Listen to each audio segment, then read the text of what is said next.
If you're thinking about starting to invest right now in 2025, I think you've hit the jackpot. Right now is the best time to start investing, and you could not have got your timing better. What a time to be alive. Now, by this point, you might already be thinking, what is this guy on about? The UK economy sucks, the stock market is not far away from all-time highs, and we're due a global recession any day now. Surely, if you invest right now, you're just asking for trouble, right?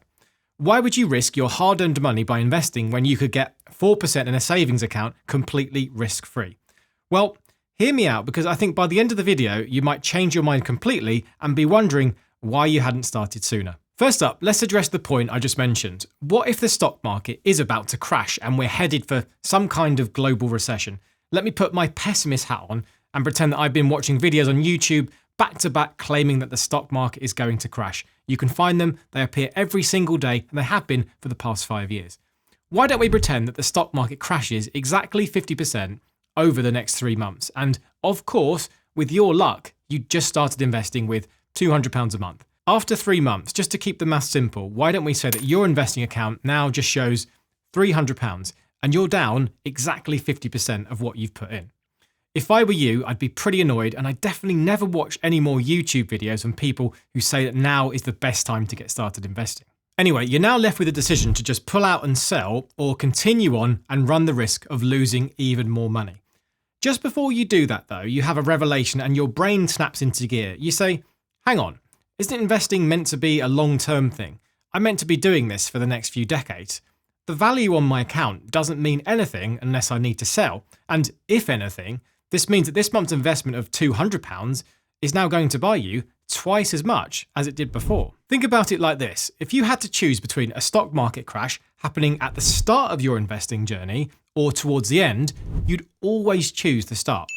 This is pretty obvious, I hope, as the start of your journey, you're going to have way less invested, so there is far less at stake. A 50% drop in the stock market when you have £500,000 invested is going to hurt a lot more than when you have £500 invested. So if anything, it's far better to get a crash right now, just as you start to invest. Now, this isn't something you can control anyway. I just wanted to highlight the fact that beginners should almost welcome a stock market crash as the first thing they experience. You're basically getting a discount on your investments. If you saw a shop that you like with 50% discounts on everything, I guarantee you'd be in there as soon as you can to spend as much as you physically could. The stock market really shouldn't be any different.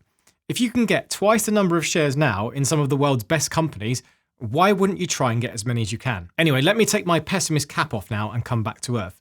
The point here is that if you want to invest for the long run, which means many, many years, it is totally irrelevant what happens to each of your investments in the short term.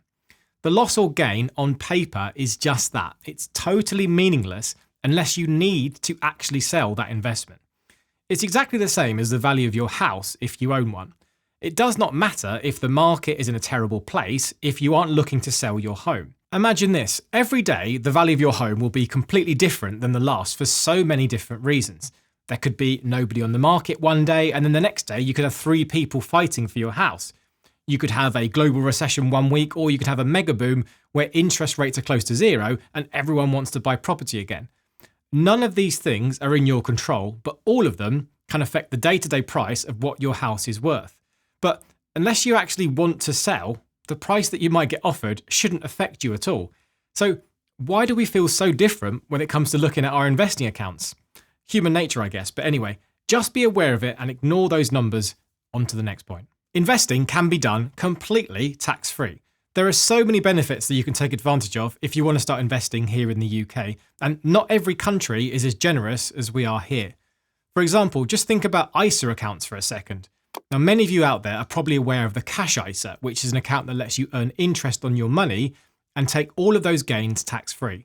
You can put in up to £20,000 per tax year and make all of that interest and then not have to worry about a single penny going to the taxman. With investing, it's exactly the same, except that you can use a stocks and shares ISA, where you can put whatever investments you like inside of it and then not have to worry about any taxes.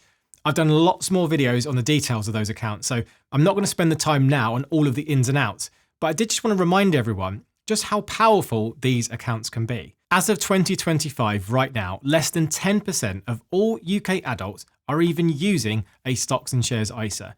So right now is as good a time as any to get yourself started investing and go and open one. Also, you can even transfer money between a cash ISA and a stocks and shares ISA if you finally want to get your investing journey started. Now, there are loads of providers out there who can offer you a stocks and shares ISA account, but one of my favorites who I use personally is Trading 212. They offer a free ISA account and they even have a cash ISA too, and they don't charge you any fees to get started. In fact, you can get started investing with a single £1, and they'll even give you a free fractional share worth up to £100 just for opening an account and putting in that first £1.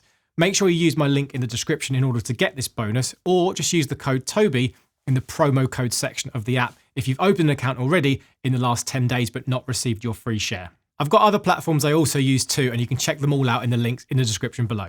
Anyway, leading on from that point about being able to invest tax-free, as not everyone in the past was able to do that, we're now living in an age where it's cheaper than ever before to get started investing.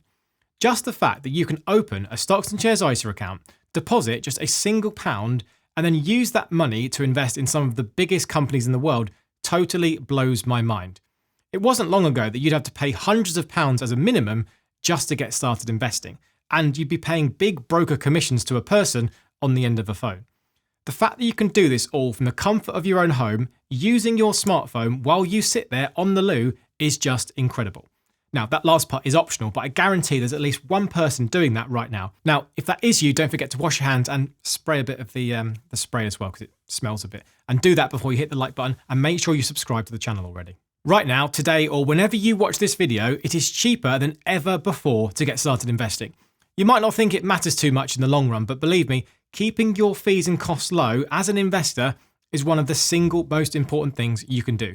Now, let me show you a quick example just to make this point really clear. Let's assume that you've opened your nice shiny new ISA and you want to start investing for the next 20 years. You'll put in £200 a month into a nice low-cost index fund, and you'll make sure you do this whatever happens come rain or shine.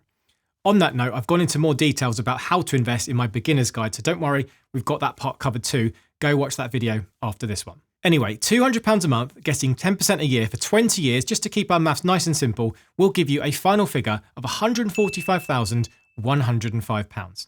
48,000 would have been what you'd put in, and all of the rest would have been those lovely investment gains. Now, what about if I add on 1% in fees each year? So instead of getting 10% a year on average for those 20 years, you might now get just 9%.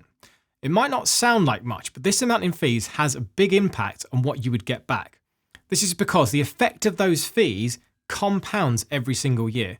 And if you know anything about compounding, you know just how crazy this can be. So running the same example, but now getting 9% a year, your final investing return is £128,970.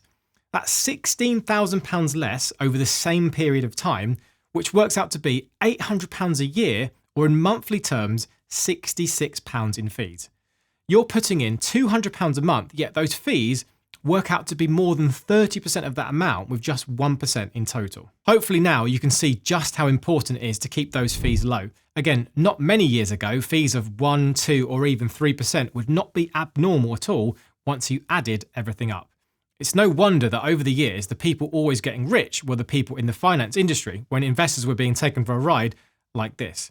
Thankfully now, some good competition and a lot more education has changed things for the better, and this means that today, as of right now, it is cheaper than ever before to get started investing.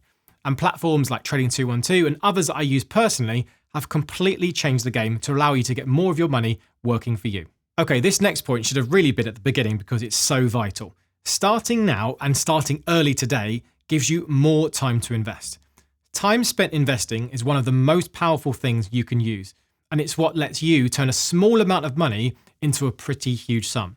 If you've ever spoken to anyone who's been an investor for a while, you'll know that almost every single time they'll say the same old line, "I wish I'd started sooner." So this is for a couple of reasons. The first one being that the long time horizon lets you ride out any really bad times in the market. Whether it comes next month, next year, or 10 years from now, there are going to be stock market crashes and corrections where the value of your investments will drop. It could take weeks, months, or even years to bottom out, and it's almost an inevitable part of the boom and bust cycle. Nobody knows when these things will happen or how long they'll last, but the best defense you have is to make sure you're prepared with a long-term mindset.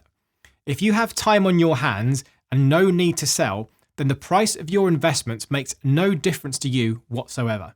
If anything, as I said earlier, a lower stock market just gives you the ability to pick up shares at a discount to what you were paying earlier. The longer you can invest through both the ups and the downs ends up giving you a market average price, which you should hope will be a steady rise up over time. Now, obviously, nothing is ever guaranteed, and there's no way to know what's next, but I'd rather be investing my money than leaving it to get eaten alive by inflation. Okay, the second point on time is this one. Time allows compound interest, that beautiful, magical thing to do its work for us. The idea here is that even small amounts of money can become enormous over a long enough period of time. Let's just use the example from earlier and you'll see exactly what I mean. I showed that putting away £200 a month for 20 years with an interest rate of 10% turned out to get you £145,105. Now, what happens if we change the amount of time that we're invested and made it a little bit longer? Let me show you the difference in returns another couple of decades can make. Start with 30 years, keeping everything else the same. Here is now what you'll end up with. £416,369. So that's 3 times the return for an extra 50% more in time. How incredible is that? And now, what about adding on another 10 years and taking our investing time horizon all the way to 40 years? This is almost like a lifetime's worth of investing, or at least during the time that you're able to put money in during your working life. 40 years of investing at £200 a month with an average return of 10% per year would get you £1,119,959.